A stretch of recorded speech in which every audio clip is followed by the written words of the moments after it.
Poštovani naši slušalci i gledaoci, ekipa Istok Infa se nalazi u najelegantnijem gradu Evrope. Mi smo u Beču. Jedno od simbola austrijske prestonice jeste svakako Zavetna crkva. Ona je velika neogotička crkva na Bečkom ringu. Gradila se od 1855. do 1879. godine na osnovu projekta Henriha von Ferstala uz puno sugestije tadašnjeg bečkog kardinala Raušera i veliku pomoć nadvojvode Maksimilijana, koji je bio brat cara Franje Josifa.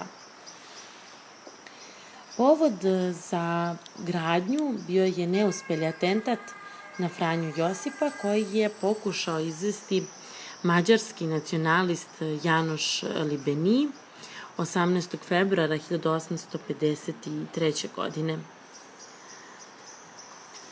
Inače, novac za gradnju skupljan je po celom Austrijskom carstvu.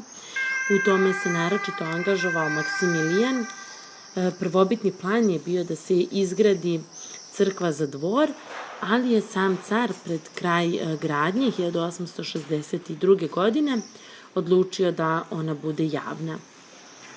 Na opremanju i ukrašavanju interijera crkve naročito su učestvovali mnogi poznati tadašnji umetnici, na primer Tilgner, Gasser, Benk i tako dalje, a Zavetna crkva je posvećena 1879. godine u povodu srebrnog jubileja braka cara Janje Josipa i carice Elizabete Austrijske.